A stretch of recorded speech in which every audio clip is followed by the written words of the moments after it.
I'm Marcus Wellington, 47 years old, and until 3 weeks ago, I thought my $90 million fortune had bought me everything, including loyalty. I was wrong. Dead wrong, literally. My personal chef of 6 months, Elena Rodriguez, the woman I trusted to nourish my body, was systematically poisoning me with arsenic. Every gourmet meal she prepared with such care contained trace amounts of the deadly metal, slowly weakening me while I praised her culinary genius. The headaches I attributed to stress, the fatigue I blamed on age, the mysterious stomach pains I dismissed as business pressure, all symptoms of her methodical murder plot. She thought she was clever, patient, untraceable. But when you're worth $90 million, you don't survive in business without learning to spot betrayal. The question isn't how I discovered her deadly secret, it's what I did about it. Like and subscribe if you've ever faced ultimate betrayal from someone you trusted. 6 months before I discovered Elena's deadly secret, my life looked perfect from the outside. The glossy cover of Tech Innovator magazine sitting on my marble coffee table proved it. There I was, Marcus Wellington, dubbed Tech Mogul of the Year, standing confidently in my corner office overlooking Manhattan's skyline.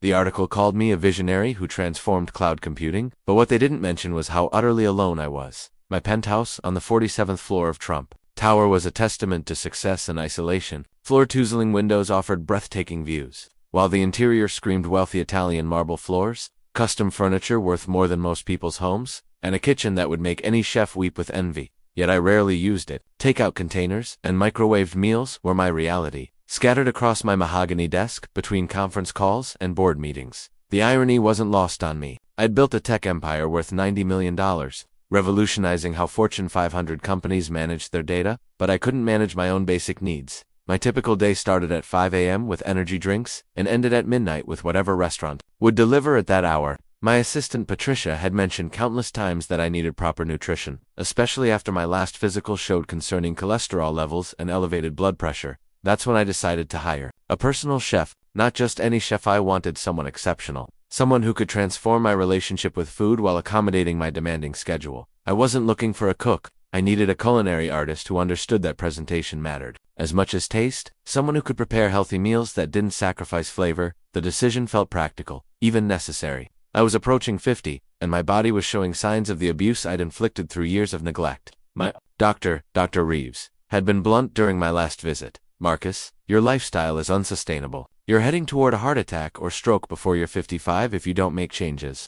I posted the job listing through an exclusive agency that catered to high-net-worth individuals. The requirements were specific: culinary school, graduate, experience with high-profile clients, ability to prepare nutritious meals for someone with a hectic schedule, and absolute discretion. I emphasized the need for someone who could work independently, as I often traveled for business or worked late into the night. The salary I offered was generous. $120,000 annually plus full benefits and a bonus structure based on performance. I wanted to attract the best talent, someone who would view this position as a career opportunity rather than a temporary job. Little did I know that the generous compensation would attract exactly the wrong kind of attention. My penthouse had a fully equipped gourmet kitchen that had barely been used since I'd moved in 3 years earlier. The Wolf range, Sub-Zero refrigerator, and custom cabinetry were more for show than function, impressive backdrops for the rare times I entertained business associates. But now, I imagined it coming to life, filled with the aromas of carefully crafted meals designed to restore my health and energy. The interview process would begin the following week, and I was optimistic about finding someone who could help me reclaim not just my health, but perhaps some enjoyment in the simple pleasure of a well-prepared meal.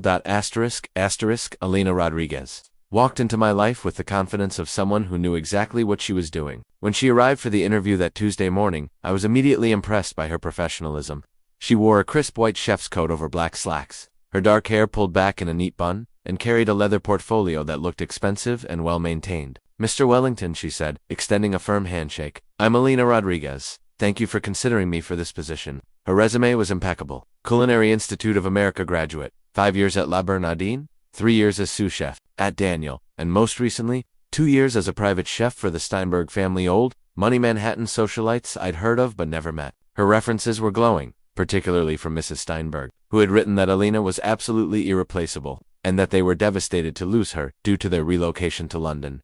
During the interview, Elena demonstrated not just culinary knowledge but an understanding of nutrition that impressed me. She spoke knowledgeably about heart-healthy cooking, the importance of omega-3 fatty acids, and how to prepare satisfying meals without excessive sodium or saturated fats. When I mentioned my demanding schedule, she nodded understandingly. Mr. Wellington, I've worked with busy executives before. I understand that your time is valuable, and your meals need to fit your lifestyle, not the other way around. She opened her portfolio and showed me a sample meal plan: breakfast items that could be eaten during morning calls, lunches that traveled well, and dinners that could be kept warm for hours without losing quality. What sealed the deal was her cooking demonstration. She had come prepared with ingredients for a simple dish: pan-seared salmon with quinoa and roasted vegetables. As she worked in my kitchen, I watched her move with practiced efficiency, every motion deliberate and confident. The aromas that filled my penthouse were incredible, and when I tasted the finished dish, I knew I'd found exactly what I was looking for. The salmon was perfectly cooked, the quinoa fluffy and flavorful, and the vegetables still had that perfect texture between tender and crisp. But it was more than just the taste, it was the presentation, the care that had gone into every element of the plate.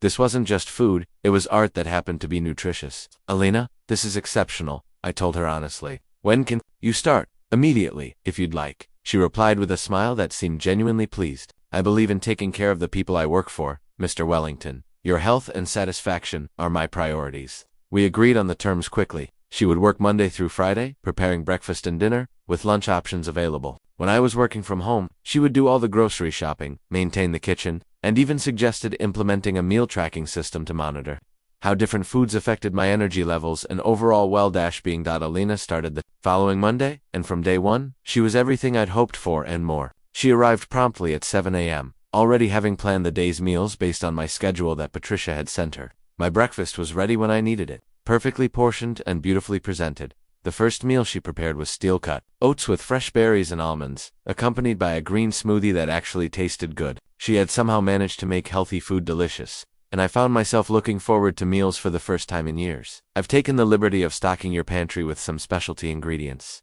she explained as she prepared to leave that first day. Nothing too exotic, but quality makes such a difference in both flavor and nutrition. Over the next few weeks, Elena transformed not just my eating habits, but my entire relationship with food. She prepared Mediterranean-inspired dishes rich in olive oil and fresh herbs, Asian fusion meals with perfectly balanced flavors, and comfort foods that had been reimagined to be healthier without sacrificing satisfaction.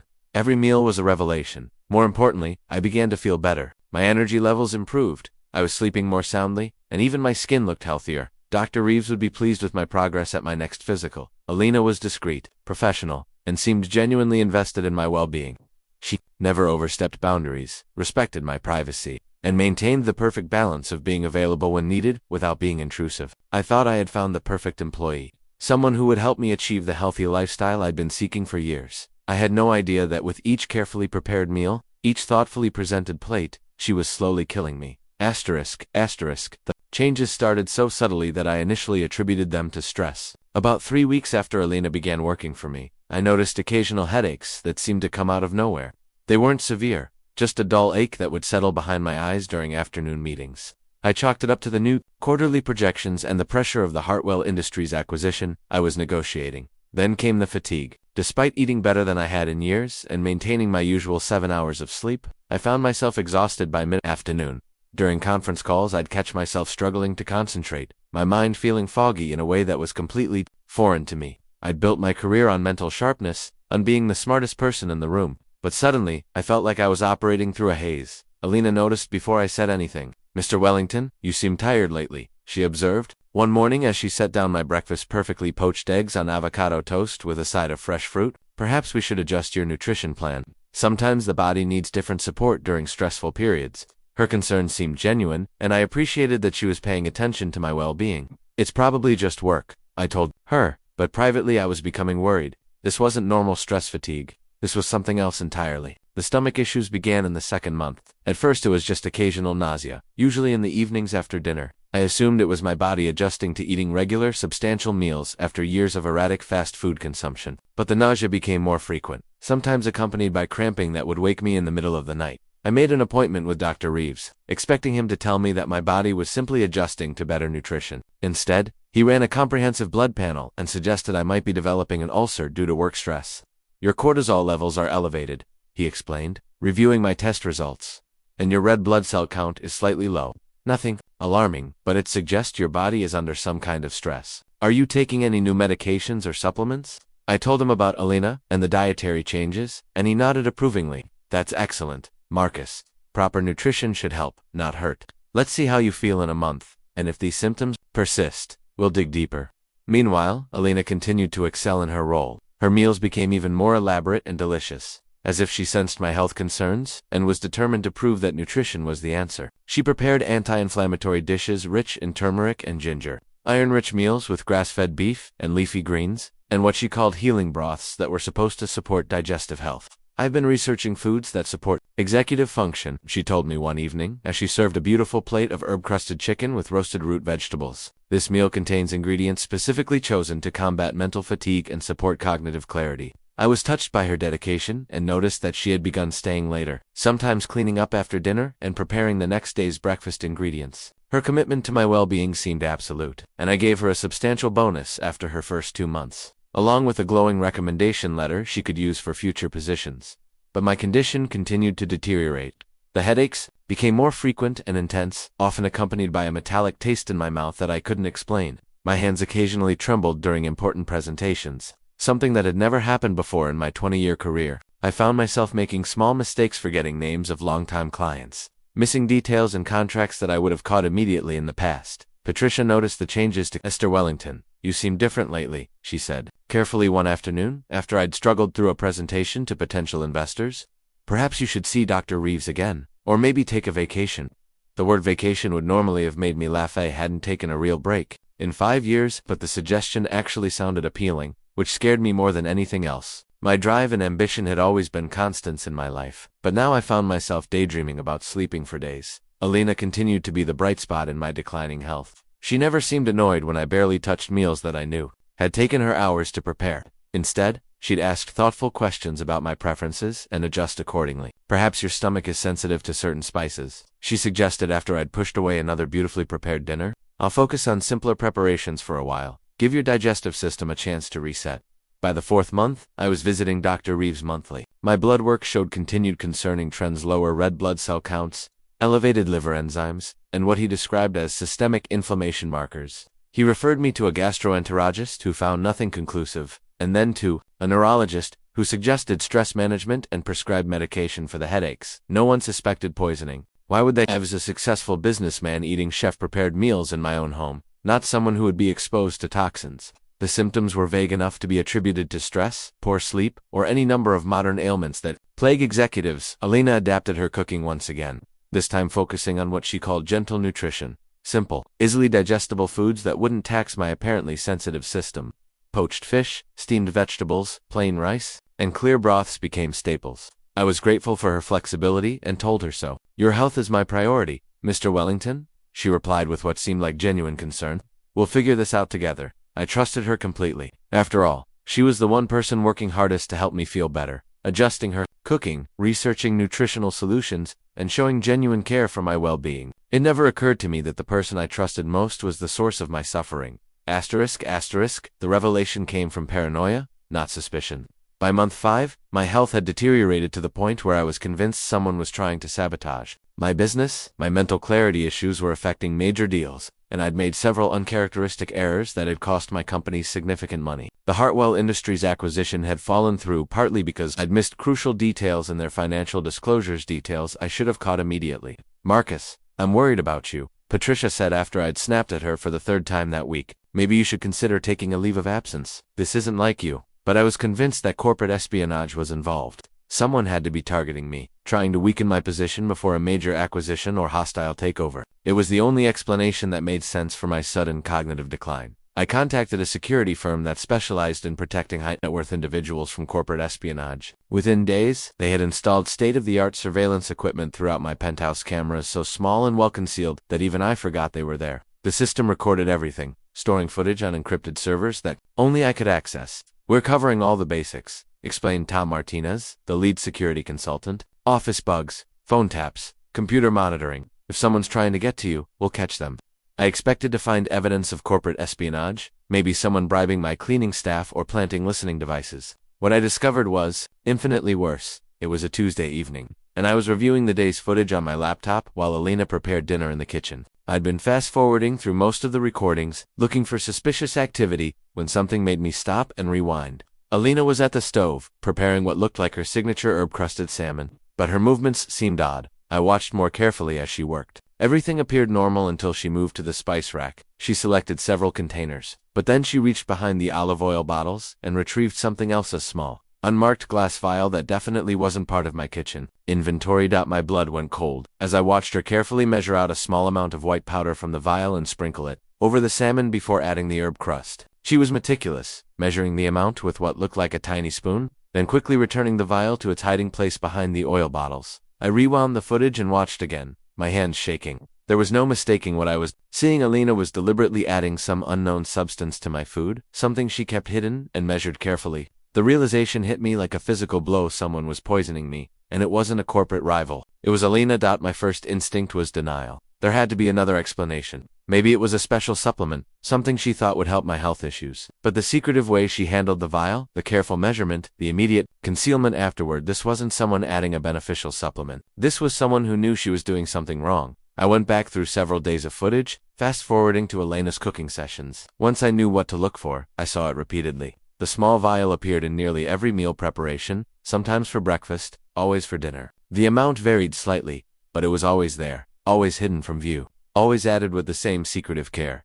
The shaking in my hands intensified as the full scope of the betrayal became clear. Elena wasn't just poisoning me, she had been doing it systematically for months, every single day, with meals I had praised and trusted. Every bite I'd taken with gratitude, every compliment I'd given her cooking, every bonus I'd awarded for her exceptional carrot, had all been based on a lie. I felt physically sick, but not from whatever poison she was feeding me. This was the nausea of absolute betrayal, of realizing that someone I'd trusted with my most basic need, nourishment, had been using that trust to kill me slowly. That evening, when Elena served the salmon, I'd watched her poison just hours earlier. I could barely look at her. She appeared exactly as she always did. Professional, caring, slightly concerned about my ongoing health issues. I hope you'll find this more digestible, she said with what seemed like genuine warmth. I've simplified the seasonings to be gentler on your stomach. I managed to nod and even took a few bites, my mind racing. I needed to know what she was giving me, needed to understand the scope of this betrayal before I acted. Taking a few more bites of the poisoned salmon felt like the most dangerous thing I'd ever done, but I needed time to think, to plan. After Elena left that evening, I immediately retrieved the hidden vial from behind the olive oil bottles. It was small, maybe 2 inches tall, with no label or identifying marks. The white powder inside looked innocuous enough, could have been salt or sugar if you didn't know better. But I knew better now. I sat in my living room, holding the vial and trying to process what I'd discovered. Someone I'd trusted completely, someone I'd welcomed into my home and paid generously, someone who had seemed genuinely concerned about my well-being, had been systematically poisoning me for months. The woman who had adapted her cooking to my health issues, who had researched nutritional solutions, who had stayed late to ensure my meals were perfect, she had been the cause of those health issues all along. The questions flooded my mind. Why was Elena doing this? How long had she planned it? Was she working alone, or was this part of a larger conspiracy? And most urgently, what exactly was she feeding me, and how much damage had already been done to my body? I had the evidence I needed, but I realized I wanted more than just proof. I wanted to understand the complete scope of this betrayal before I destroyed Elena's life the way she'd been trying to destroy mine. The next morning, I contacted Dr. Reeves before Elena arrived for work. I needed to know what was in my system, without alerting anyone to my discovery. Marcus? You sound terrible, he said when I called at 6 a.m. What's going on? I need comprehensive blood work done immediately, I told him. I want you to test for everything: toxins, poisons, heavy metals, anything that could cause the symptoms I've been experiencing. There was a pause. That's unusual. Are you concerned about environmental exposure? Food contamination? Just test for everything, please. I'll be there within the hour. I had the vial of white powder in my jacket pocket, but I wasn't ready to reveal it yet. I needed to confirm my suspicions before making accusations that would destroy lives and potentially land me in legal trouble if I was wrong. Dr. Reeves ran the most comprehensive toxicology panel I'd ever heard of. While waiting for results, I hired a different kind of professional, James Crawford, a private investigator who specialized in background checks and corporate espionage cases. I need you to dig deep into someone's background, I told Crawford. During our meeting at his downtown office, I mean really deep. I want to know everything. Real name, employment history, criminal background, financial records, family connections, everything. Crawford was a thin man in his 50s, with the kind of forgettable face that probably served him well in his profession. He took notes as I provided Elena's information, but I could see the curiosity in his eyes. This is pretty thorough for an employee background check, he observed. Is there something specific you're looking for? Let's just say I have reason to believe she's not who she claims to be. Crawford nodded without pressing for details. I'll have preliminary results. Within 48 hours, complete report within a week, while waiting for both the blood work and the investigation results. I had to maintain normalcy around Elena. This meant continuing to eat her food, knowing it was poisoned, while pretending everything was normal. It was the most surreal and terrifying experience of my life. That Wednesday morning, she prepared steel-cut oats with fresh berries, the same breakfast she'd made on her first day. I watched her work, now seeing every movement through the lens of suspicion. When she reached for what I'd thought was cinnamon, I noticed her pause and glance toward me before deciding against it. Was she adjusting the poison dosage based on my condition? "You seem a bit better today," she commented as she set the bowl in front of me. "Perhaps the simplified diet is helping." I managed a weak smile. "I think you're right. Thank you for being so patient with me." The irony of thanking my would-be murderer for her patience was not lost on me, but I needed to maintain the facade until I had all the information I needed. Dr. Reeves called Thursday afternoon with results that confirmed my worst fears. "Marcus, we need to talk immediately. Can you come in right now?" His tone made my stomach drop. "What did you find, Arsenic?" "Significant levels of arsenic in your blood, along with evidence of chronic exposure. This is consistent with deliberate poison in over several months." The word arsenic hit me like a physical blow. I'd suspected poison, but hearing the confirmation made it real in a way that seeing the footage hadn't. Someone was actually, methodically trying to kill me with one of the most notorious poisons in history. "How bad is it?" I asked, though I wasn't sure I wanted to know. "Bad enough that you need immediate treatment, but you're lucky we caught it when we did. A few more months of this level of exposure and..." He didn't need to finish the sentence. Crawford called the next day with his preliminary report, and it was devastating. Elena Rodriguez wasn't Elena Rodriguez at all. Her real name was Maria Elena Vasquez, and she had a criminal history that made my blood run cold. "She's done this before," Crawford explained during our phone call. "Maria Vasquez was arrested 5 years ago in connection with the suspicious death of an elderly woman in Palm Beach, a wealthy widow who had hired her as a companion. The charges were eventually dropped due to insufficient evidence, but the similarities to your situation are striking." My hands were shaking as I took notes. "What else?" "The references she provided are completely fabricated. The Steinberg family never employed her, in fact. They've never heard of her. The phone numbers she provided route to burner phones that are no longer in service. Her culinary credentials appear to be legitimate, but everything else about her identity is false." I felt sick, not just from the arsenic in my system, but from the realization that I'd been completely duped by a professional con artist and potential serial killer. "There's more," Crawford continued. "I'm still digging, but preliminary financial records show some interesting patterns. She's received several large cash deposits over the past few months from sources I haven't identified yet. This doesn't look like a solo operation." The implications hit me immediately. Elena Maria wasn't just a random psychopath who had decided to poison me for thrills. Someone was paying her to kill me, which meant this was a planned assassination disguised as the actions of a trusted employee. "I need you to find out who's paying her," I told Crawford. "I need to know if this is personal or business, and I need to know immediately." "Already on it? I should have more information within 24 hours. After hanging up, I sat in my office staring out at the Manhattan skyline, trying to process what I'd learned. A professional poisoner was living in my home, preparing my meals, and slowly killing me on someone else's orders. The woman I trusted with my health, who had seemed so genuinely concerned about my well-being, was actually a hired killer with a history of similar crimes. But what Crawford had told me also gave me hope. If this was a professional operation with financial backing, there would be trails to follow, evidence to gather, and ultimately justice to be served. Maria Vasquez had made one crucial mistake. She'd targeted someone with the resources and determination to fight back. The game had changed. This wasn't just about saving my own life anymore. This was about exposing a conspiracy and ensuring that Maria could never do to anyone else what she'd been doing to me. Crawford's complete report arrived Monday morning via encrypted email, and reading it felt like watching my world collapse and rebuild simultaneously. The scope of the conspiracy against me was far larger than I'd imagined, but it also revealed just how valuable my life had become to my enemies. Maria Elena Vasquez was indeed a professional, but not just a killer. Was part of an elaborate corporate espionage and elimination network. Crawford had traced the payments to a shell company registered in the Cayman Islands, which in turn was funded by Meridian Holdings,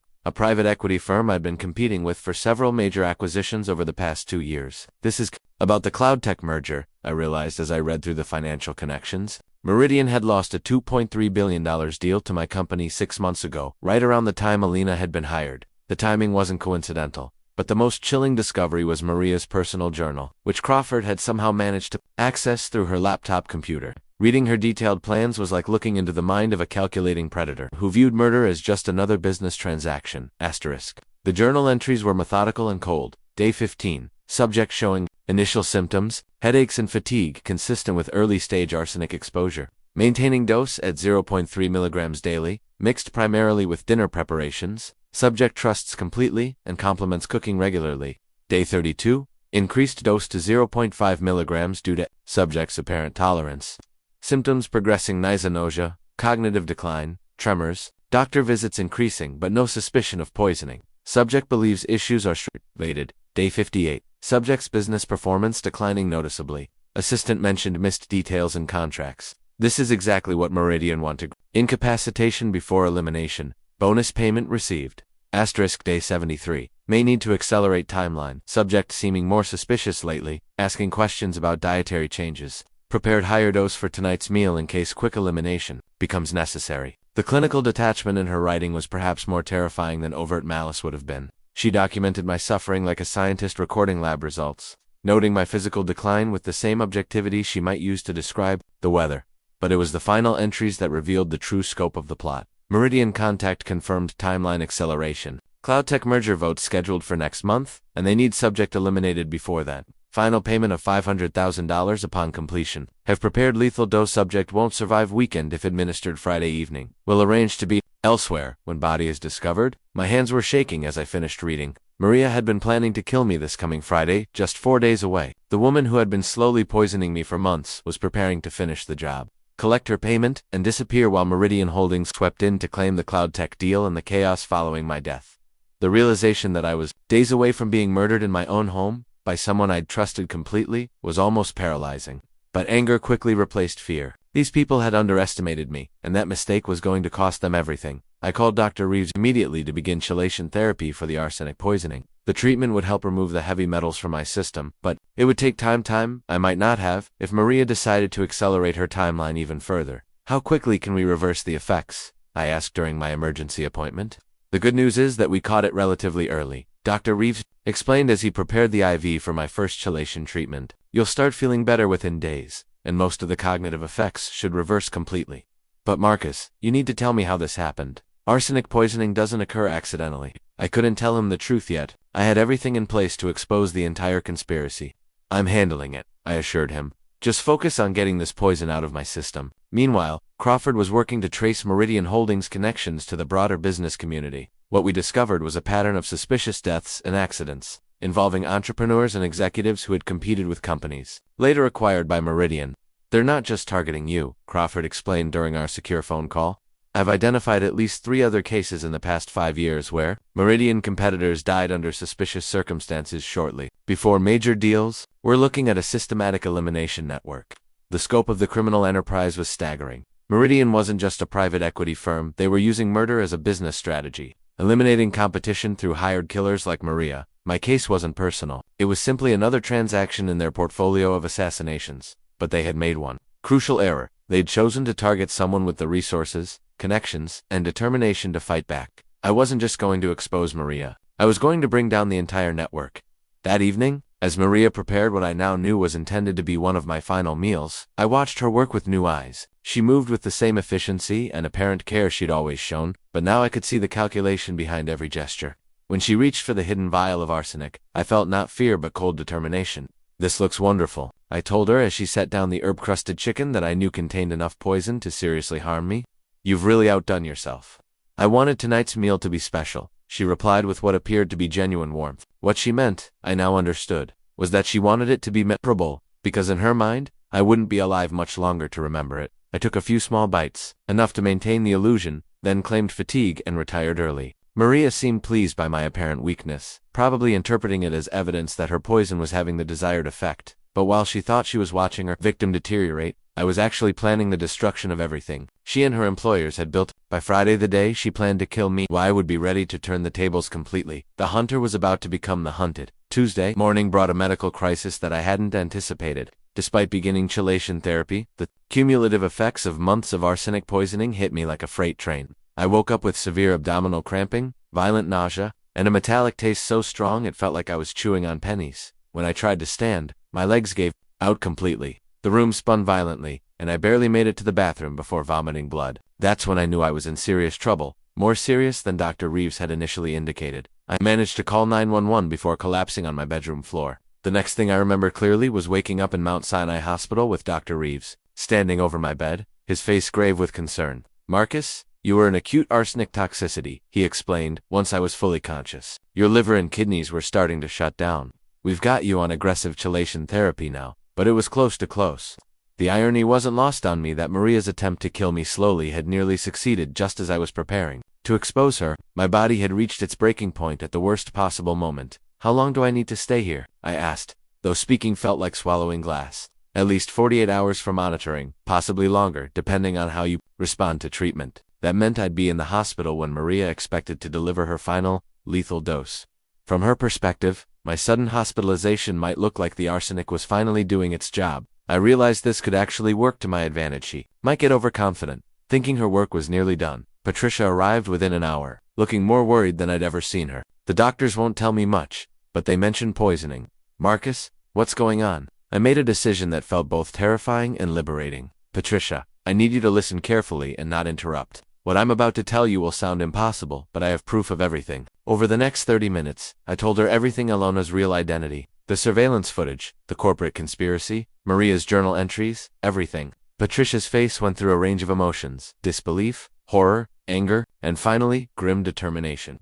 That woman has been in your home for months, she said quietly. She could have killed you at any time. She was trying to, I replied, and she nearly succeeded. Patricia was quiet for a long moment, processing the enormity of what I had revealed. Then she surprised me with her next question. What do you need me to do? I had been hoping she would react this way. Patricia had been my assistant for 8 years, and I'd always known she was fiercely loyal, but I needed to be sure she understood the risks. This is dangerous, I warned her. We're dealing with professional killers who have murdered other people. If you help me, you could become a target too. Marcus, she said firmly, that woman has been poisoning you in your own home. She's not going to stop with you if we don't stop her first. What do you need? I outlined my plan. Patricia would contact Elena and inform her that I was hospitalized with what appeared to be food poisoning, but that the doctors expected a full recovery.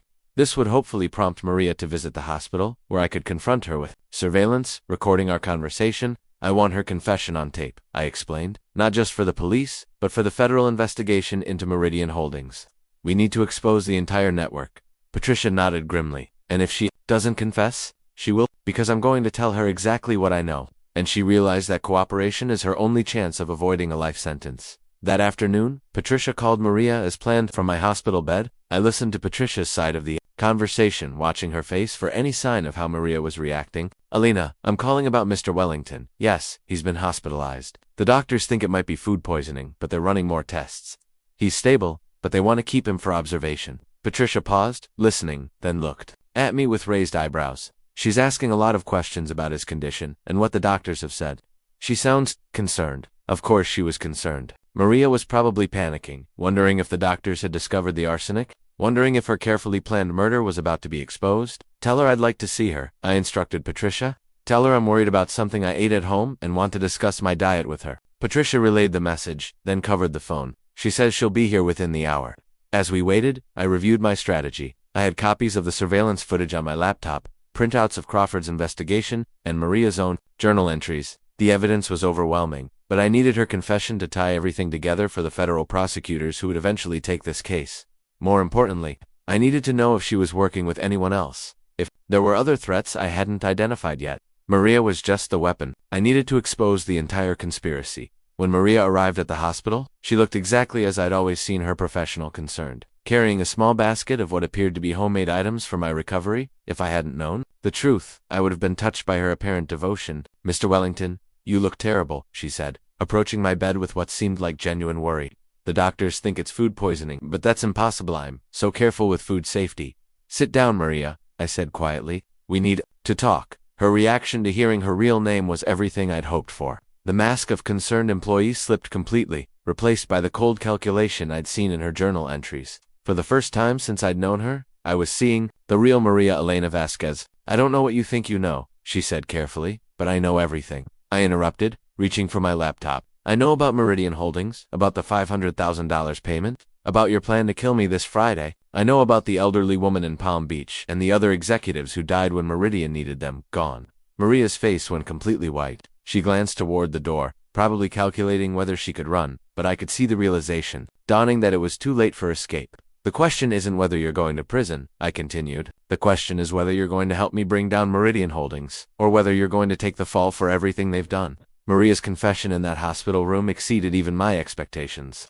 Once she realized the extent of evidence against her, the professional facade crumbled completely, and what emerged was a woman who was terrified, angry, and desperate to save herself. "You don't understand," she said, her voice shaking.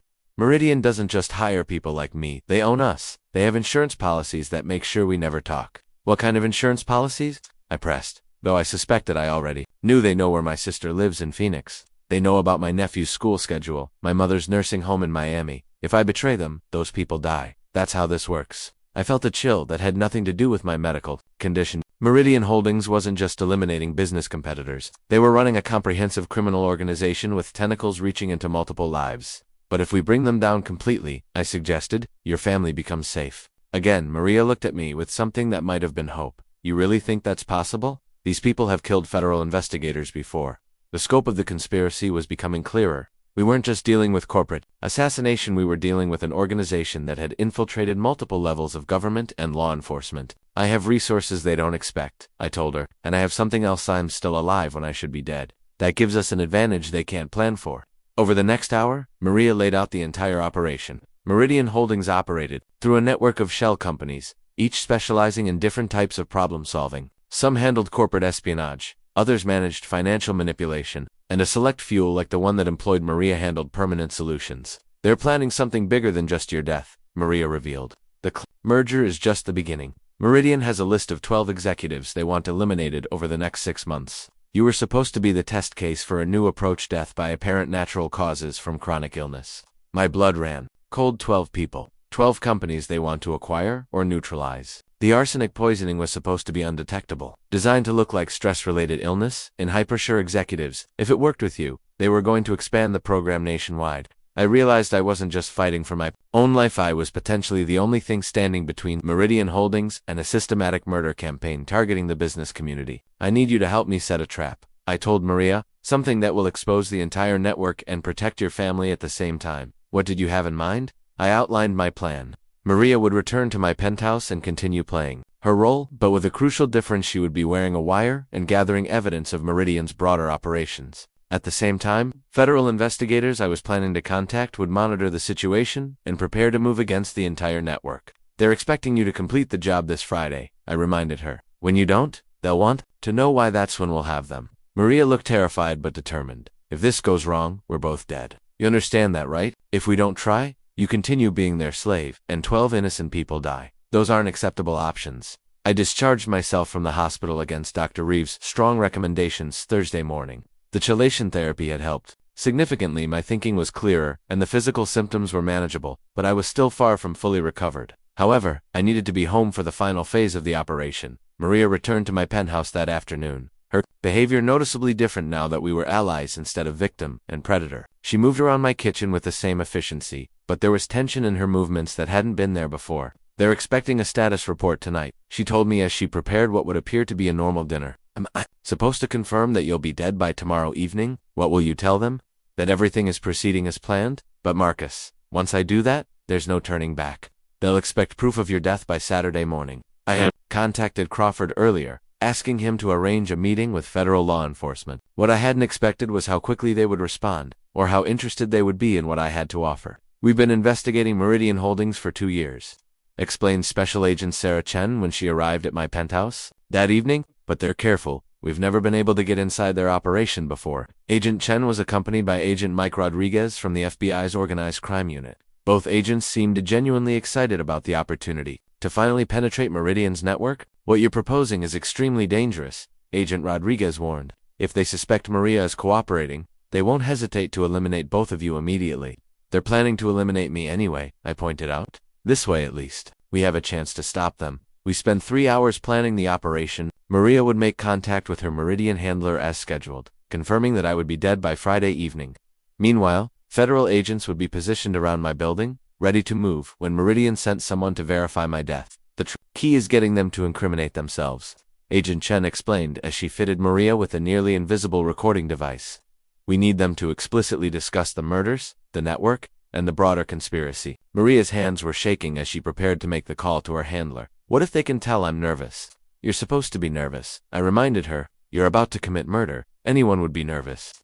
At exactly 8 p.m., Maria dialed the number. The conversation was brief and conducted in what sounded like a basic code, but the implications were clear. Package will be delivered as scheduled, Maria said into the phone. Client satisfaction guaranteed by end of business Friday. There was a pause while she listened to the response. Then, understood, will await pickup instructions for payment. After hanging up, Maria looked at me with fear in her eyes. They're sending someone Friday night to collect evidence and deliver my final payment. Someone will be here, in your home, expecting to find your dead body. Perfect, I said, though my stomach was churning. That's exactly what we need. Agent Chen looked concerned. Marcus, you understand that you'll essentially be playing dead while killers are in your home? If anything goes wrong, if they realize it's a setup, then we'd better make sure nothing goes wrong. Friday was going to be the longest day of my life, but it was also going to be the day we brought down a network of killers who thought they were untouchable. Maria had been their weapon, but now she was going to be their downfall.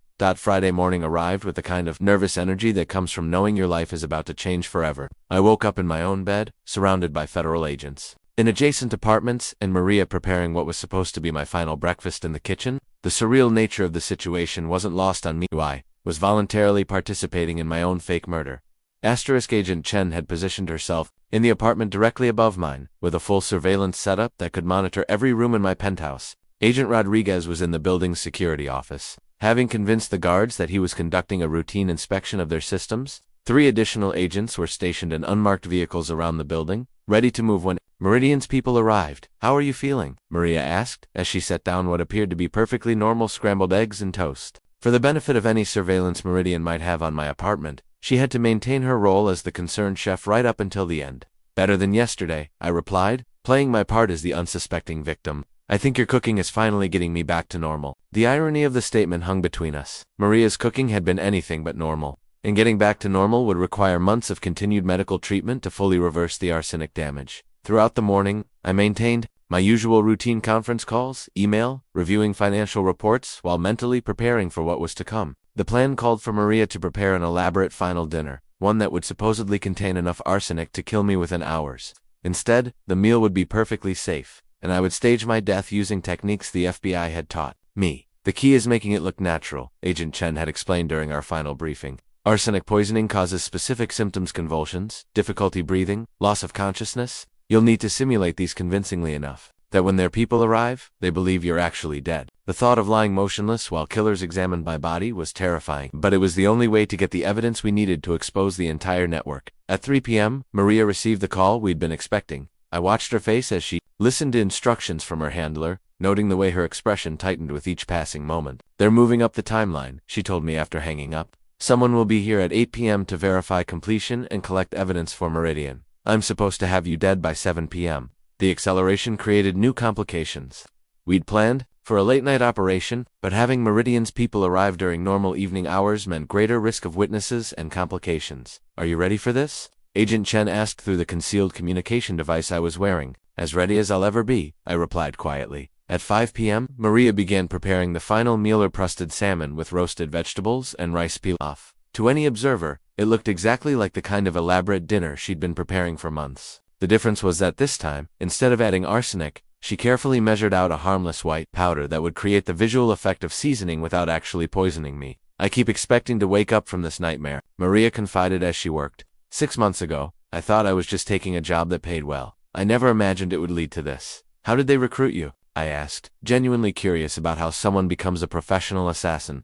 Student loans, she said bitterly. I graduated from culinary school with $80,000 in debt, and couldn't find work that paid enough to cover my payments. Meridian approached me through what seemed like a legitimate staffing agency. They said I'd be working for wealthy clients who valued discretion and were willing to pay premium wages for it. When did you realize what they really wanted? Not until I was already working for the elderly woman in Palm Beach. They told me she was difficult, that she had specific dietary needs that required careful attention. It wasn't until after she died that I understood what had really happened. The conversation was interrupted by the arrival of dinner preparation's final phase. Maria plated the salmon with the same artistic care she'd always shown, creating a meal that looked identical to the hundreds of poisoned meals she'd prepared before. This is beautiful, I said as she set the plate in front of me. Thank you for everything, Elena. I know I haven't been the easiest employer. You've been kinder to me than I deserved, she replied, and I could hear genuine emotion in her voice. I ate the meal slowly, savoring what might be my last normal dinner for a while. The food was excellent, perhaps the best Maria had ever prepared.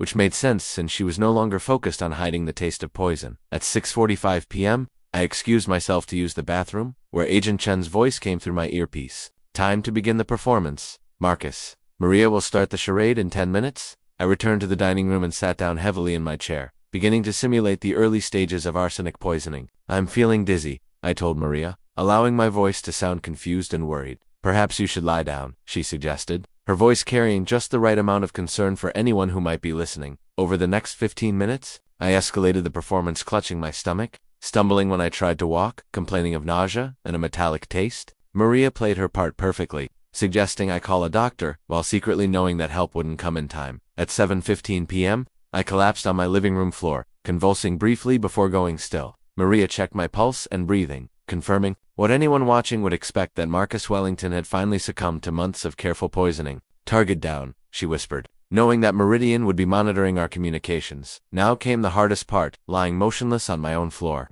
controlling my breathing and heart rate while waiting for killers to arrive and examine my supposedly dead body. Every sound in the apartment seemed amplified. Every minute felt like an hour. At 7:55 p.m., I heard the elevator arriving at my floor. Through barely opened eyes, I saw Maria nervously adjusting her appearance and moving toward the door. The trap was set, and there was no turning back now. The next few hours would determine whether we exposed a network of killers or became their latest victims. The footsteps in my hallway were measured and professional, not the nervous shuffle of someone unsure of their purpose, but the confident stride of people who had done this before. Through my barely open eyes, I watched Maria approach the door, her face a mask of nervous professionalism. Two men entered my penthouse, and their appearance was exactly what I'd expected from professional cleaners and remarkable faces. Dark clothing and an air of cold efficiency that made my skin crawl even while playing dead. The older man, perhaps 50 with graying hair, carried a small medical bag that probably contained tools for verifying death.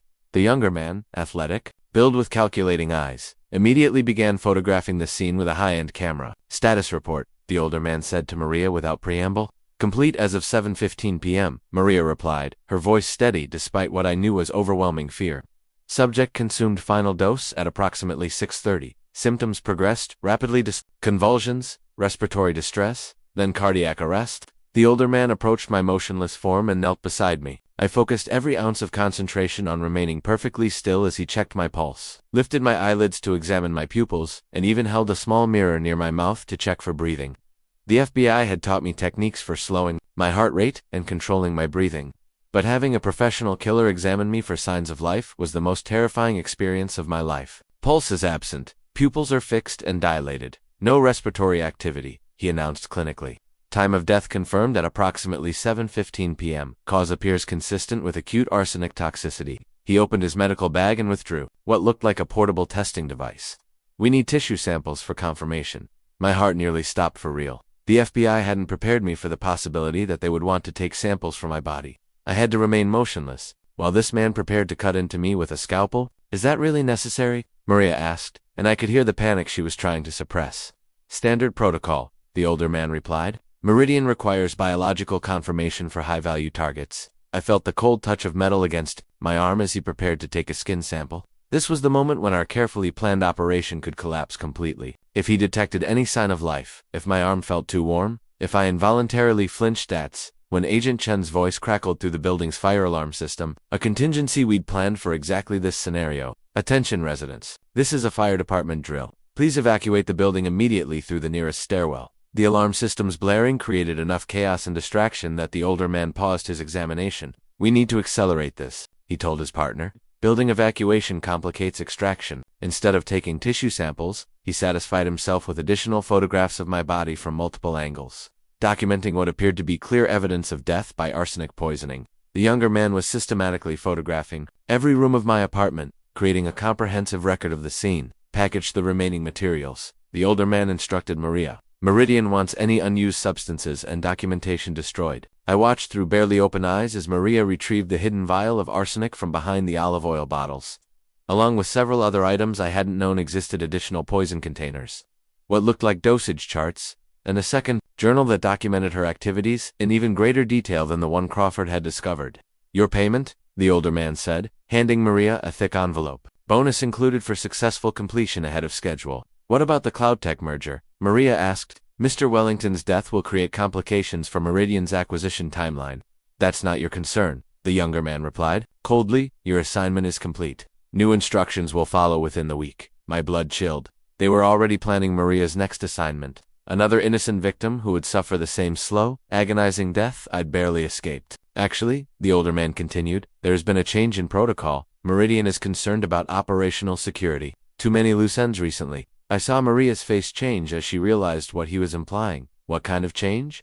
The kind that ensures absolute discretion. The younger man's hand moved toward his jacket, and I realized they were planning to kill Maria right here in my apartment. She had served her purpose, and now she was a liability to be eliminated. That's when I made a decision that probably saved both our lives. Instead of maintaining my death charade, I opened my eyes and spoke clearly into the wire I was wearing. FBI, move now. Targets are armed and preparing to eliminate the witness. The effect was instantaneous chaos. The older man spun toward me with shock and rage, while the younger man pulled a gun from his jacket. Maria screamed and dove behind my kitchen counter. You're supposed to be dead? The older man snarled, pulling his own weapon, disappointed. I replied, rolling behind my couch just as the first shots were fired. The sound of splintering wood and shattering glass filled my penthouse as federal agents burst through multiple entry points simultaneously. Agent Chen came through the main door while other agents rappelled from the roof through my windows, creating the kind of coordinated assault that left no escape routes. FBI, drop your weapons. The gunfight lasted less than 30 seconds, but it felt like an eternity. When the shooting stopped, the older man was dead,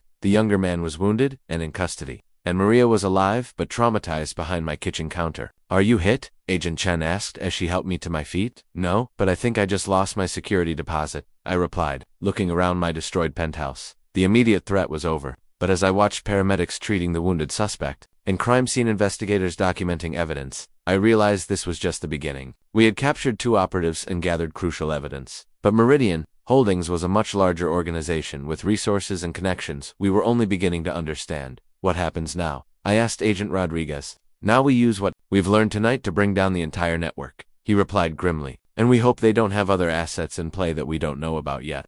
The wounded Meridian operative, whose name I learned was David Kruger, proved to be far more valuable than we'd initially hoped. As paramedics worked to stabilize him from a gunshot wound to his shoulder, Agent Chen made it clear that his cooperation could mean the difference between a life sentence and merely decades in prison. We know about the network, she told him, as he was being prepared for transport to the hospital. We know about the shell companies, the offshore accounts, and the systematic elimination of business executives. What we need now are the names of your handlers and the location of your operational headquarters. Kruger's response was exactly what I'd expected from a professional. I want a lawyer. But Maria surprised everyone, including me. As federal agents processed the crime scene and documented evidence, she approached Agent Rodriguez with information that changed everything. There's a meeting tomorrow, she said quietly. All the active operatives are supposed to report to a warehouse in Queens for new assignments and payment distribution. If you want to catch them all at once, that's your opportunity. Agent Chen looked skeptical. How do you know about this meeting? Because I was supposed to attend after completing this assignment, Maria explained. They rotate meeting locations. But tomorrow's gathering is supposed to be the biggest operational briefing in months. Everyone will be their handlers, operatives, even some of the Meridian executives who usually stay insulated from field operations. The implications were staggering. Instead of capturing 2 operatives and hoping to work our way up the chain, we had the opportunity to bring down the entire network in a single, coordinated raid. Why are you telling us this? I asked Maria. You could have stayed quiet and avoided implicating yourself further. Because you were right, she replied, tears streaming down her face. If we don't stop them, 12 more people die. And after seeing how easily they were prepared to kill me tonight, I know I was never going to survive this assignment anyway. They eliminate their assets when they're no longer useful. Agent Rodriguez was already on his phone, coordinating with federal task forces and organizing what would become one of the largest organized crime raids in recent history. The warehouse Maria had identified was in an industrial area of Queens, isolated enough for privacy but accessible enough for the kind of large-scale meetings she'd described. We'll need complete floor plans, details about security measures, and a count of expected attendees. Agent Chen told Maria. Can you provide that? I can do better than that, Maria replied. I can get you inside.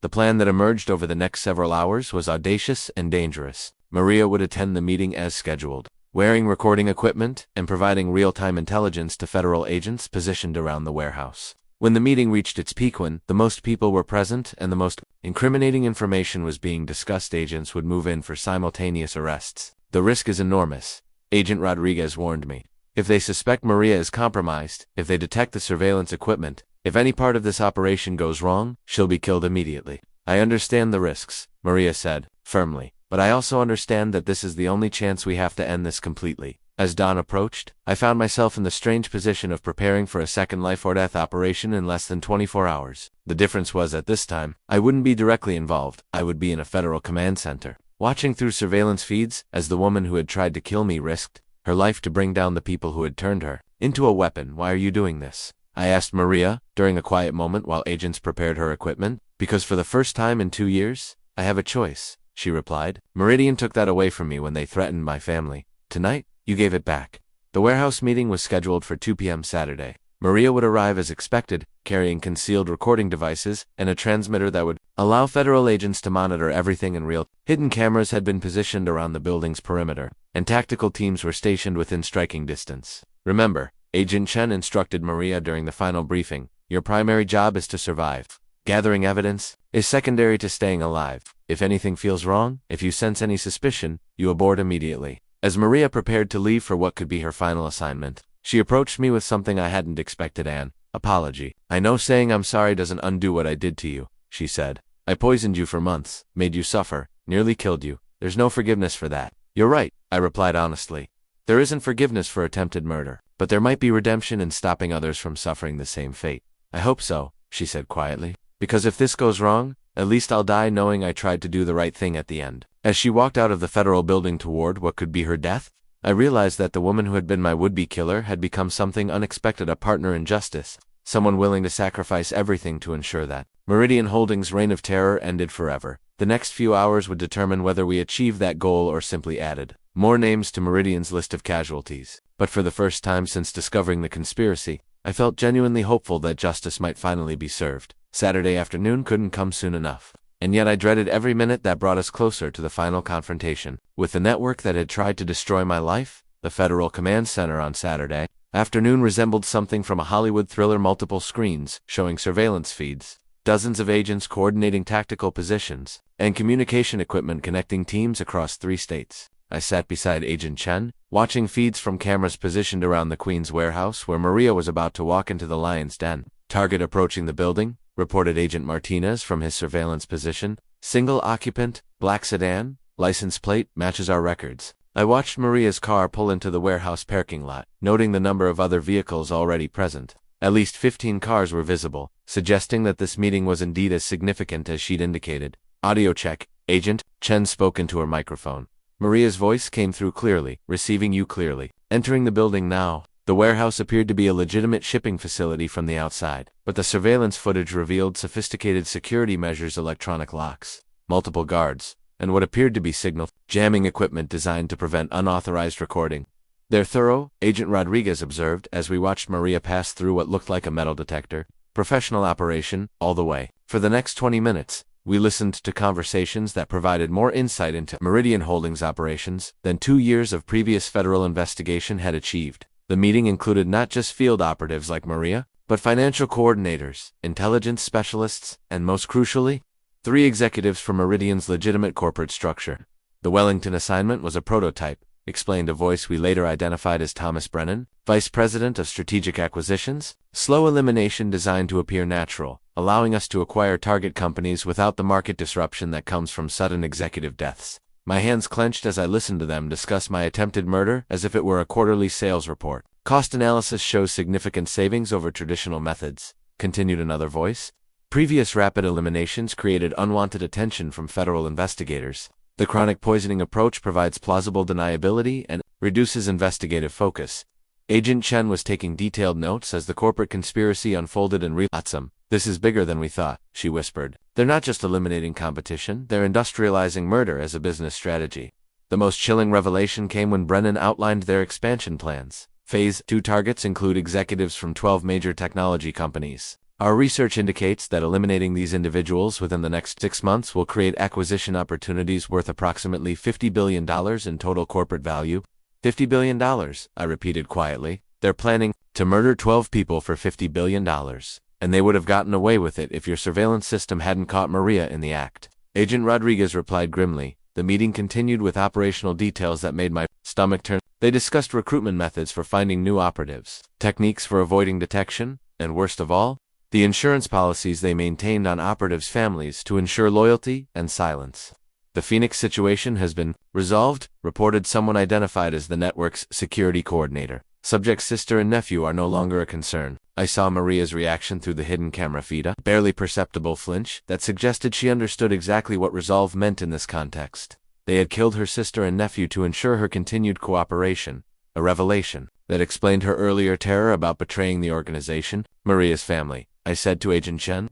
They've already murdered them, we know, she replied quietly. We found the bodies this morning but couldn't tell her before the operation. She's operating under the assumption that cooperation will save their lives, but it's too late for that. The cruelty was staggering. Meridian had not only forced Maria to become a killer by threatening her family, they had murdered those family members anyway, maintaining the threat as a fiction to ensure her continued obedience. As the meeting progressed, it became clear that Meridian Holdings was far more than a private equity firm engaging in occasional corporate assassination. They were running a comprehensive criminal enterprise that included money laundering, political corruption, federal contract fraud, and systematic elimination of business competition. We have senators on payroll, federal judges taking bribes, and at least 3 FBI field offices that have been compromised, Brennan explained matter-of-factly. Law enforcement is not a significant threat to our operations. Agent Chun's face went white. They're claiming to have corrupted multiple federal judges and FBI offices. If that's true, this conspiracy reaches into the highest levels of government. The meeting was building toward its climax, the distribution of new assignments and payments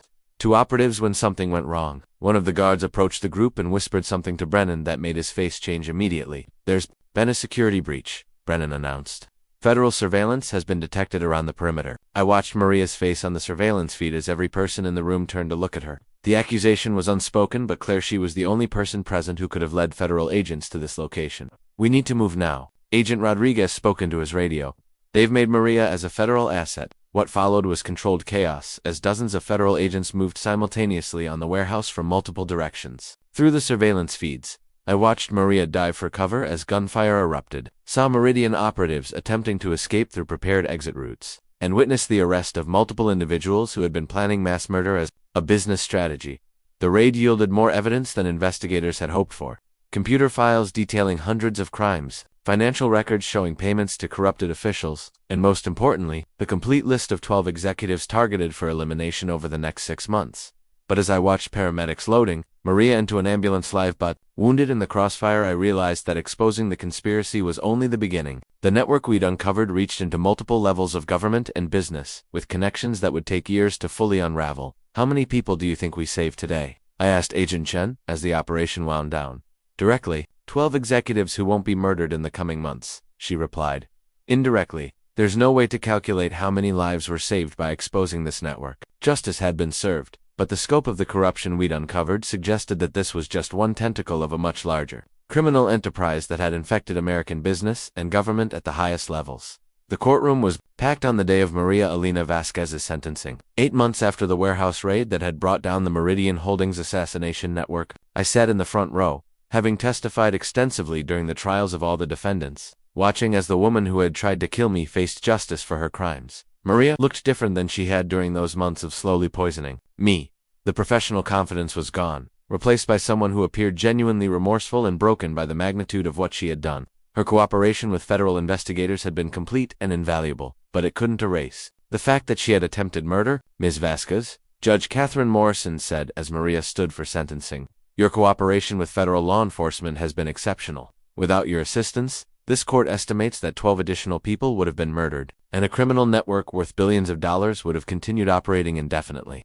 The prosecution had recommended a reduced sentence of 15 years in exchange for Maria's cooperation, while the defense had argued for even greater leniency based on the threats against her family and her ultimate decision to help expose the conspiracy. However, Judge Morrison continued, cooperation cannot fully absolve you of responsibility for the systematic poisoning of Mr. Wellington over a period of 6 months. The evidence shows that you administered arsenic with the clear intent to cause his death, and that you continued this behavior even as you witnessed his declining health. I thought about the months of suffering, the headaches, the confusion, the gradual loss of my mental clarity, the fear that I was losing my mind. Maria's cooperation had been crucial, but it didn't undo the damage she had inflicted on my body and mind. Taking into account your cooperation, the coercion you faced from Meridian Holdings, and the genuine remorse you have demonstrated, this court sentences you to 12 years in federal prison. with the possibility of parole after 8 years. Maria nodded as the sentence was announced, showing no surprise or objection. As the bailiff prepared to escort her from the courtroom, she turned toward me and mouthed the words, "I'm sorry." I nodded in acknowledgement, not forgiveness,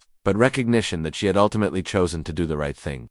The sentences for the other defendants had been far harsher. Thomas Brennan, the Meridian vice president who had orchestrated the entire assassination program, received life in prison without the possibility of parole. The surviving operatives received sentences ranging from 25 years to life, depending on their level of involvement and cooperation with investigators. Most satisfying to me was the complete dismantling of Meridian Holdings itself. Federal investigators had seized all assets, frozen accounts, and charged the entire executive structure under RICO statutes. The company that had tried to murder me for business advantage no longer existed, and its former executives would spend the rest of their lives in federal prison. "How do you feel about this sentence?" Agent Chen asked as we left the courthouse together.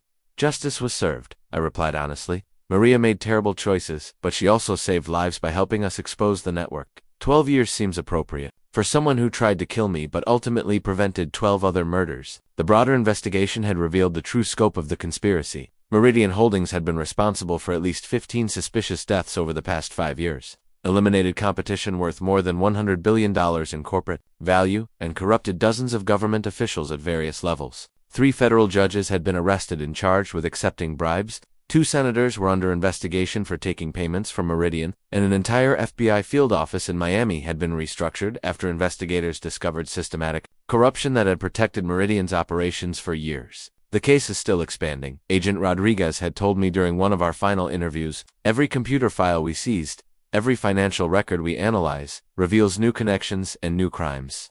This investigation will probably continue." For years, as I walked out of the courthouse, I reflected on how drastically my life had changed since discovering that my personal chef was trying to kill me. The physical effects of the arsenic poisoning had largely resolved with continued chelation therapy, but the psychological impact would probably last forever. I could never again trust someone completely, never again take for granted the simple act of eating a meal prepared by someone else. Every time I hired new employees, every time someone new entered my life, part of me would wonder about their true motivations. But there were positive changes too. The experience had forced me to confront my workaholism and social isolation. I now employed a full security team, not just for protection but because I had learned the value of having people around me who were genuinely invested in my well-being. Patricia had been promoted to chief of staff, with a substantial raise and expanded responsibilities. She had proven her loyalty during the darkest period of my life, and I wanted to ensure she was rewarded for that dedication. Most importantly, I had established the Wellington Foundation for Executive Safety, a nonprofit organization dedicated to investigating suspicious deaths in the business community and providing security consulting for executives who might be targeted by corporate competitors. The reality is that what happened to me isn't isolated, I explained to the foundation's first board meeting. There are probably other companies using similar tactics, other executives being targeted for elimination. Our job is to identify these threats and prevent future victims. The foundation had already identified 3 suspicious cases that bore similarities to Meridian's methods sought in illnesses in executives whose companies were subsequently acquired under suspicious circumstances. We were working with federal investigators to determine whether these deaths were natural or the result of criminal activity. Standing outside the courthouse after Maria's sentencing, I realized that my near-death experience had given me a purpose I'd never had before. Building a tech empire worth $90 million had been satisfying, but using those resources to protect other people from the kind of systematic murder I'd barely escaped felt like the most important work I'd ever undertaken. The woman who had tried to kill me had inadvertently given me a reason to live that was bigger than personal success. In a twisted way, I was almost grateful for the experience. It had shown me what really mattered and given me the opportunity to ensure that other families wouldn't suffer the losses that Meridian had inflicted on so many others. Justice had been served, but the work of protecting future victims was just beginning.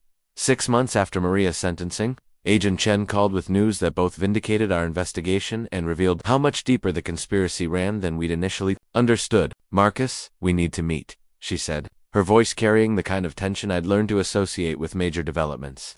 "The FBI task force has uncovered connections that go far beyond Meridian Holdings." We met at a secure federal facility in Manhattan, where Chen presented me with a briefing that was both fascinating and terrifying. The Meridian Network had been just one tentacle of what investigators now called Project Acquisition, a systematic program of corporate elimination that had been operating for nearly a decade. "We've identified at least 6 similar networks operating across different regions," Chen explained, showing me organizational charts that looked like something from a spy thriller.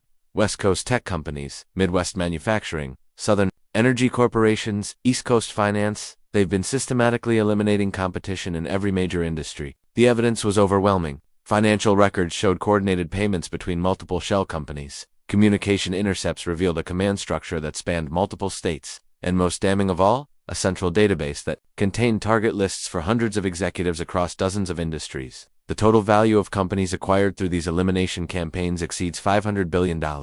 Agent Rodriguez added, joining our meeting with additional files. We're looking at the largest corporate crime syndicate in American history. What made the revelation even more disturbing was the level of government infiltration they'd discovered. The corruption extended far beyond the judges and senators. We'd already identified 3 cabinet-level officials had been taking payments. Chen continued, we found evidence of coordination with foreign intelligence services, and there are indications that some of these eliminations were carried out to benefit overseas competitors rather than domestic companies.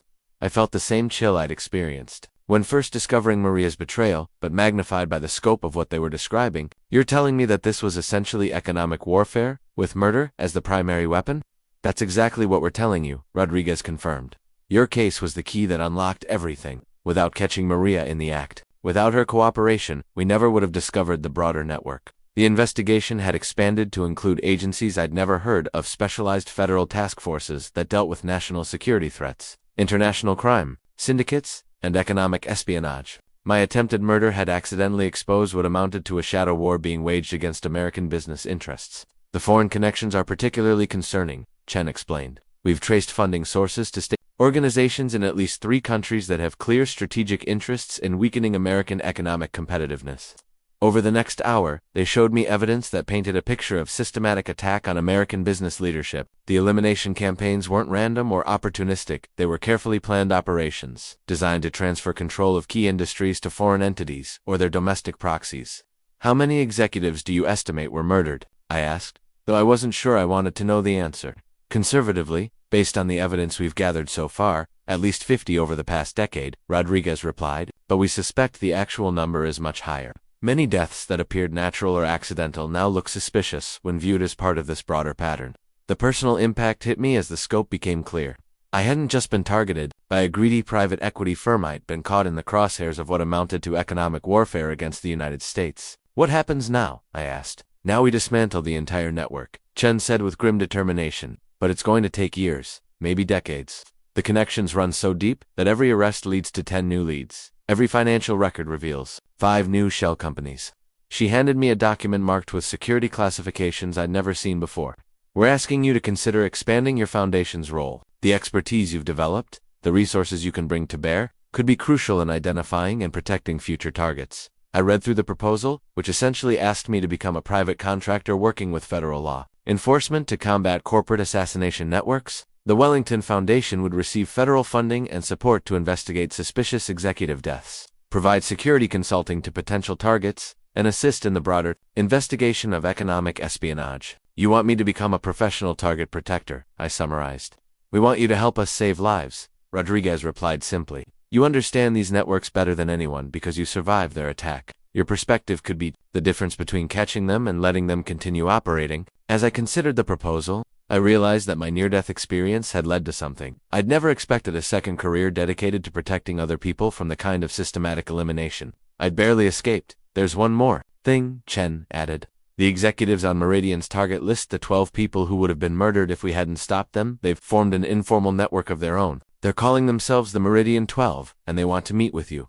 The idea of meeting other intended victims was both appealing and daunting. These were people who had unknowingly been marked for death, saved only by my accidental discovery of Maria's poisoning. They want to fund a comprehensive security initiative, Chen continued, pooling resources to protect not just themselves, but other executives who might be targeted. Combined with your foundation and federal support, we could create the first systematic defense against corporate assassination networks. I looked at the documents spread across the conference table, evidence of murder, corruption, foreign espionage, and systematic attack on American business leadership. 6 months ago, I'd been a successful but isolated tech entrepreneur. Now, I was being asked to help lead a counteroffensive against what amounted to economic terrorism. When do we start? I asked. The fight against corporate assassination networks was just beginning, but for the first time since discovering Maria's betrayal, I felt like we had a real chance of winning.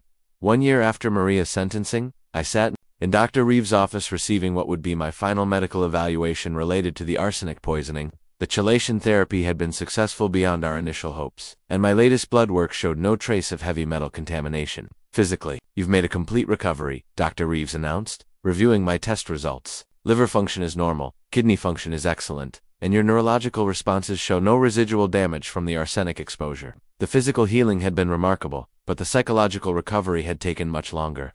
For months, after the FBI raids, I'd struggled with what therapists called hypervigilance, an inability to trust anyone, constant fear of poisoning, an obsessive checking of my food and environment. The mind takes longer to heal than the body. Dr. Sarah Martinez, my therapist, had explained during one of our sessions. You experienced not just poisoning, but systematic betrayal by someone you trusted completely. That kind of trauma doesn't resolve quickly, but gradually, with professional help and the support of people who had proven their loyalty, I'd learned to function normally again. The foundation work had been particularly therapeutic, turning my victimization into protection for others. Gave meaning to the suffering I'd endured. The meeting with the Meridian 12 had been a turning point in my recovery. Sitting around a conference table with 11 other executives who had unknowingly been marked for death, I'd realized that survival carried responsibilities beyond just personal healing. Each of us was targeted for elimination because we represented obstacles to their business objectives, explained Dr. Jennifer Walsh, CEO of a biotech company that had been developing treatments that would have competed with pharmaceuticals controlled by the assassination network. They wanted to acquire my company's patents after my death, added Robert Chen, founder of a renewable energy firm whose innovations threatened traditional oil interests. My murder would have been disguised as a heart attack, probably induced through some kind of chemical agent. Listening to their stories, I understood that we weren't just lucky survivors, we were witnesses to a systematic attack on American innovation and entrepreneurship. The network hadn't been targeting us personally, they'd been eliminating anyone whose success interfered with their clients' economic interests. The Wellington Foundation had evolved far beyond my initial vision. With federal funding and support from the Meridian 12, we now operated a comprehensive executive protection program that included threat assessment, security consulting, and investigation of suspicious deaths in the business community. We've identified 12 additional suspicious cases in the past 6 months, reported my foundation director, former FBI agent Lisa Thompson, during our quarterly board meeting. 3 appeared to be natural deaths, but 9 show patterns consistent with the Meridian Network's methods. Our investigations had led to federal inquiries in multiple states, additional arrests of network operatives, and most importantly, the protection of executives who might otherwise have become victims. But the work had also revealed how widespread the threat remained. Despite the arrests and prosecutions, new networks seemed to emerge regularly, adapting their methods to avoid the detection techniques we developed. It's like fighting a hydra, Agent Chen had told me during one of our regular coordination meetings. We cut off one head, and 2 more appear. The profits from corporate elimination are so enormous that new players constantly enter the market.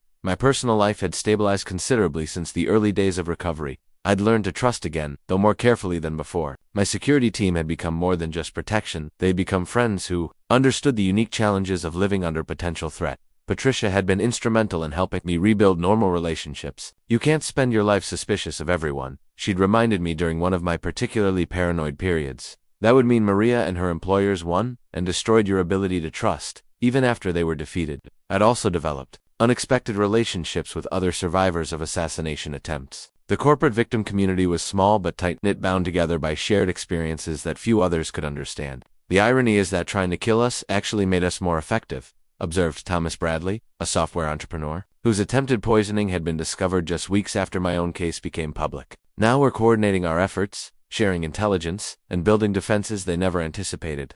The financial impact of my survival had been substantial as well. The cloud tech merger that Meridian had tried to prevent through my murder had proceeded successfully, adding another $2.3 billion to my company's valuations. But money felt less important now than it had before the poisoning. Wealth is meaningless if you're dead, I'd reflected during a speech to the National Association of Chief Executives. And it's not particularly meaningful if you're constantly afraid of being killed for it. Real security comes from building systems that protect not just yourself, but everyone who might face similar threats. My relationship with food had required the most intensive rehabilitation. For months, I'd been unable to eat anything I hadn't prepared myself, and even then, I'd used testing equipment to check for contaminants. Gradually, with therapeutic support, I'd learned to eat normally again. Though I still maintained security protocols around meal preparation, the anniversary of my poisoning discovery had brought unexpected closure. I'd visited Maria in federal prison, not to forgive her, but to understand how someone becomes capable of systematic murder. I told myself you were just a job, she'd explained during our conversation. Dehumanizing you made it possible to poison you every day. But watching you suffer, seeing how the arsenic affected your health, that's when I realized what I'd really become. Do you regret cooperating with the FBI? I'd asked. No, she'd replied without hesitation. It was the first honest thing I'd done in years. Even if it cost me 12 years of my life, at least I know I helped save 12 other people from what I did to you. As I left Dr. Reeves' office with confirmation of my complete physical recovery, I realized that the poisoning had fundamentally changed who I was as a person. The isolated, workaholic entrepreneur was gone, replaced by someone who understood the value of human connection and the responsibility that comes with survival. I was no longer just Marcus Wellington, tech mogul. I was Marcus Wellington, survivor and protector, someone whose near-death experience had become a mission to ensure that corporate assassination never again operated in the shadows without opposition. 2 years after the poisoning, my life had settled into what I now called the new normal, a carefully balanced existence that combined reasonable security measures with genuine human connection. The paranoid isolation of my early recovery had given way to a life that was both safer and more fulfilling than anything I'd experienced before the poisoning. My penthouse had been completely renovated, not just to repair the damage from the FBI raid, but to incorporate security measures that had become second nature. The kitchen now featured discrete monitoring systems that could detect chemical contaminants, air filtration that would neutralize most airborne toxins, and supply chain verification for every ingredient that entered my home. But unlike the fortress mentality I'd initially adopted, these security measures were integrated seamlessly into normal living. Visitors didn't feel like they were entering a bunker, they simply experienced exceptionally good food, safety, and air quality. The goal is deterrence through competence, not isolation through fear, explained Thomas Rodriguez, my head of security and a former Secret Service agent who understood the psychology of protection. We want potential threats to know that attacking you would be extremely difficult and likely to result in their capture, but we don't want you to live like a prisoner. The security team had become genuine friends, people who shared meals with me, attended foundation events, and provided the kind of trusted companionship I'd never experienced before the poisoning. They understood both the real threats I faced and the importance of maintaining a normal life despite those threats. My approach to hiring had evolved significantly as well. Every potential employee now underwent comprehensive background verification through the Foundation's investigation unit, but the process was designed to be thorough rather than intrusive. We're not looking for reasons to reject people, explained Dr. Jennifer Walsh, who had joined the Foundation's board after her own near assassination. We're looking for red flags that indicate potential threats, while maintaining respect for privacy and normal employment relationships. The verification process had actually improved my business relationships. Employees appreciated working for someone who took their safety seriously, and clients valued the security expertise that had become part of my company's culture. But perhaps the most significant change was in my personal relationships. The isolation that had characterized my pre-poisoning life had been replaced by genuine friendships with people who understood the unique challenges of living under potential threat. The Meridian 12 had evolved into something resembling an extended family. We met quarterly for Foundation business, but many of us had developed closer personal relationships that went far beyond shared victimization. We're probably the only people in the world who can completely understand each other's security concerns, observed Dr. Walsh during one of our informal dinners. There's something liberating about being around people who don't think you're paranoid for checking your food or varying your daily routines. My dating life, which had been non-existent before the poisoning, had actually improved significantly. The Foundation work had introduced me to accomplished women who valued both success and social responsibility, and my survival story seemed to attract people who appreciated resilience and purpose. You're interesting in a way that most wealthy men aren't, explained Sarah Chen, a federal prosecutor who had become a close friend and occasional romantic interest. Your wealth comes with a mission that's bigger than just accumulating more wealth. The Foundation itself had grown beyond anything I'd initially envisioned. We now operated in 12 states, employed 43 full-time investigators and security specialists, and had prevented at least 6 confirmed assassination attempts against business executives.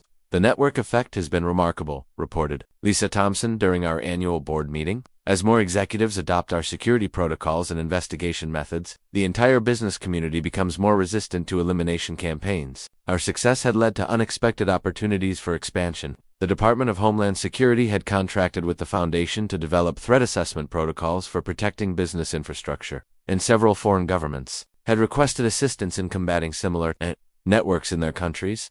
But the work had also revealed how persistent and adaptable the threats remained. New assassination networks continued to emerge, often learning from Meridian's mistakes and developing more sophisticated methods. They're using social media manipulation now, Agent Chen had briefed me during our latest coordination meeting. Instead of direct elimination, they're destroying reputations and driving targets to suicide. It's harder to detect and prosecute, but just as effective for their purposes. The evolution of threats meant that our defensive methods had to constantly evolve as well. The Foundation now employed specialists in cybersecurity, psychological warfare, and even social media analysis to identify and counter new forms of corporate attack. My personal routine had stabilized around a schedule that balanced security with productivity. I still worked long hours, but now I included time for physical training, security briefings, and social activities that had been absent from my pre-poisoning life. The poisoning taught you something that most successful people never learn. My therapist had observed during one of our final sessions that personal relationships and physical health are actually business assets, not distractions from business success. The insight had been transformative. Instead of viewing security measures and social connections as burdens that interfered with work, I'd learned to see them as investments that made everything else possible. My appreciation for simple pleasures had also deepened significantly. Eating a meal without checking for contaminants, sleeping without security concerns, trusting someone new. These had become sources of genuine joy rather than things I took for granted. The irony wasn't lost on me that surviving an assassination attempt had led to a richer, more connected life than I had ever experienced as a successful but isolated entrepreneur. Maria's attempt to kill me had inadvertently given me reasons to live that went far beyond personal achievement. As I prepared for another day of Foundation work, coordinating with federal investigators and protecting from executives who might never know how close they'd come to being murdered, I realized that the new normal was actually far better than the old normal had ever been. 5 years have passed since I discovered that my personal chef was slowly poisoning me with arsenic, and today I'm standing before a Senate committee investigating corporate assassination networks, reflecting on how that terrifying discovery changed not just my life, but potentially the entire landscape of business security in America. Mr. Wellington, Senator Patricia Hartwell addressed me from the committee dais. Your foundation has now documented over 200 suspicious executive deaths in the past decade. In your professional opinion, how widespread is the threat of corporate elimination networks? Senator, what we've discovered suggests that assassination as a business strategy is far more common than anyone previously understood, I replied, drawing on 5 years of investigation experience. The Meridian Holdings network was sophisticated, but it wasn't unique. We're dealing with a systematic threat to business leadership that requires systematic solutions. The hearing was the culmination of years of advocacy for federal legislation that would create dedicated law enforcement units focused on protecting business executives from elimination campaigns. The Wellington Foundation's documentation had provided the evidence base for what would become the Corporate Security Act of 2030, but beyond the policy implications, testifying before Congress represented something personally profound: the transformation of my near-death experience into a platform for protecting others from similar threats. After the hearing, I returned to my office at the Foundation's headquarters in Lower Manhattan, a building that had become a symbol of resistance to corporate assassination networks. Our walls displayed photographs of executives we'd helped protect, documents from successful prosecutions, and maps showing the global reach of elimination networks we'd helped expose. The Singapore operation was successful, reported Agent Martinez, now our international liaison. During our weekly briefing, 3 more network operatives in custody, and their target list included 12 executives across Southeast Asian tech companies. The Foundation's work had expanded globally as other countries recognized that corporate assassination networks operated across borders. We now worked with law enforcement agencies in 15 countries, sharing intelligence and coordinating protection efforts for business leaders worldwide. But the most meaningful part of my work remained intensely personal: the individual executives whose lives we'd saved, often without their knowledge. Each successful protection operation reminded me of how easily I could have died if I hadn't installed those surveillance cameras in my apartment. Marcus, there's someone here to see you, Patricia announced, now serving as the Foundation's chief operating officer with a staff of over 100 investigators and security specialists. My visitor was Dr. Rachel Kim, a biotech entrepreneur whose company had developed breakthrough cancer treatments. Our threat assessment had identified her as a target for elimination by pharmaceutical companies whose products her innovations would make obsolete. I wanted to thank you personally, Dr. Kim said as we sat in my office. Your team's protection allowed me to complete clinical trials that will save thousands of lives. Without the Foundation's security support, I probably would have been dead months ago. These conversations never became routine. Each person we protected represented not just a life saved, but innovations preserved, companies that could continue contributing to society, families that wouldn't be destroyed by assassination networks. The Foundation has tracked 7 different networks operating in North America alone. I explained to Dr. Kim, corporate assassination isn't an isolated phenomenon. It's become a shadow industry with its own suppliers, specialists, and support infrastructure. Our success had created unexpected challenges as well. The Foundation's prominence had made me a target for the very networks we fought against. My security requirements had evolved accordingly. but I'd learned to live with necessary precautions without letting them dominate my life. The personal growth that had resulted from surviving assassination had led to relationships I never could have imagined during my isolated pre-poisoning years. Sarah Chen and I had married 2 years ago, combining our expertise in corporate law and assassination investigation into both a personal partnership and professional collaboration. You've become the person you never would have been if Maria hadn't tried to kill you? Sarah had observed during one of our conversations about the strange trajectory my life had taken. The poisoning forced you to connect with other people and find meaning beyond just accumulating wealth. The insight was accurate but unsettling. My near-death experience had been traumatic and destructive, but it had also led to a life that was more meaningful and connected than anything I'd experienced before the poisoning.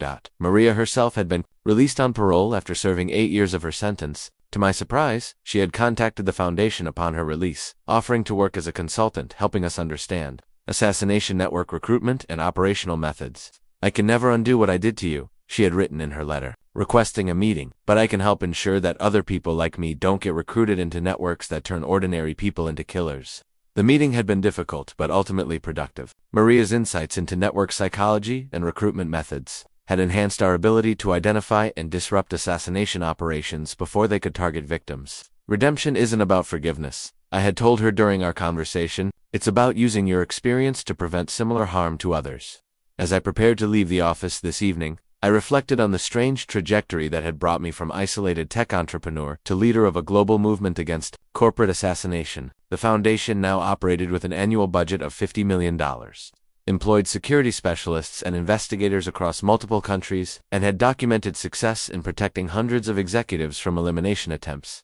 But beyond the institutional success, the work had given me something I'd never expected: a sense of purpose that went far beyond personal achievement. Every day brought opportunities to protect people who had no idea they were in danger, to disrupt networks that treated murder as just another business strategy, and to ensure that what had happened to me never happened to anyone else. The poisoning that nearly killed me had ultimately led to the most meaningful work of my life. Maria Elena Vasquez had tried to murder me for money, but her failure had created something she never could have anticipated: a systematic defense against the very industry that had employed her. As I walked to my car, accompanied by security personnel who had become trusted friends, I realized that survival had taught me something that all my business success had never provided: that the most important victories aren't measured in dollars, but in lives protected and evil prevented. The threat of corporate assassination would probably never be completely eliminated, but it would no longer operate in the shadows without opposition. That legacy, born from my near-death experience, felt like the most important achievement of my life. Share your own experiences with betrayal and survival in the comments below, because sometimes our worst experiences become the foundation for our most important work.